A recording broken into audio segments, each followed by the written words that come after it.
Sun டிவியில் கடந்த 2021 October 25 start பண்ணப்பட்ட சீரியல் தான் கயல். இந்த சீரியல் கிட்டத்தட்ட 5 வருஷமா சக்சஸ்ஃபுல்லா போயிட்டு இருக்கு அப்படின்னே சொல்லலாம். மேலும் இந்த சீரியல்ல இப்போ 1470 எபிசோட் வரைக்கும் கம்ப்ளீட்டா இருக்கு. சன் டிவியில டெலிகாஸ்ட் ஆயிட்டு இருக்க அடுத்த மெகா சீரியல் அப்படின்னாலே இதுதான். ஸோ இந்த சீரியலுக்கு அப்படின்னே தனிப்பட்ட ரசிகர்கள் இருந்துட்டு தான் இருந்தாங்க. ஆனா நாளாக இந்த சீரியல் ஜவ்வு மாதிரி இழுத்துட்டே போகுது அப்படின்னு திடீர்னு நிறைய ஹேட்டர்ஸ் உருவாக ஆரம்பிச்சுட்டாங்க. இருந்தாலும் சைத்ரா ரெட்டிக்கும் சஞ்சுக்காக மட்டுமே இந்த சீரியலை பாக்குறவங்க இருந்துட்டு தான் இருக்காங்க.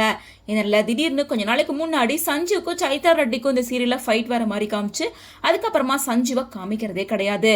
அதனால சீரியல் ரசிகர்கள் பலருமே ஏமாற்றம் ஆயிட்டாங்க அப்படின்னே சொல்லலாம். சஞ்சீவ் எப்போ வருவார் அப்படின்னு கேள்விகள் கேட்க ஆரம்பிச்சிருக்காங்க. அதாவது இந்த சீரியல் லீட் ரோல் பண்ணி நடிச்சிருந்த சஞ்சீவுக்கு பதிலாக புதுசா ஒரு ஆளை சீரியல் டீம்னு மாத்திரதா பிளான் பண்ணியிருக்காங்களாம். அதுக்கான ஆடிஷன் எல்லாம் நடந்துட்டு இருக்கு. அவருக்கு ஈக்குவலா பெர்ஃபெக்டா யார் ரீப்ளேஸ் பண்ணுவாங்க அப்படின்ற மாதிரி தேடிட்டு இருக்காங்களாம். பெஸ்டா யாராவது கிடைச்சாங்கன்னா கண்டிப்பா மாத்திடுவாங்க அப்படின்னும் கூடி சீக்கிரமா புதுசா வரப்போறவங்களையும் ரீப்ளேஸ் பண்ணுவாங்க அப்படின்னு சொல்லிட்டு இருக்காங்க. ஸோ இந்த நிலையில இந்த விஷயத்தை பத்தி சஞ்சீவ் கிட்ட ஃபேன்ஸ் பலருமே கமெண்ட்ஸ் மூலமா கேட்கும் போதும் எந்த ஒரு பதிலும் சொல்லல. சீரியலுக்கு எப்போ வருவீங்க, உங்களை மிஸ் பண்றோம், எங்க போயிட்டீங்க அப்படின்னு கேட்குற எல்லா கமெண்ட்ஸ்க்கும் லைக் பண்ணிட்டு இருக்காரு. பட் இதை பத்தி சஞ்சுவே அஃபிஷியலா ஓப்பன் அப் பண்ணா மட்டும்தான் என்ன நடந்திருக்கு அப்படிங்கிறது தெரிய வரும்.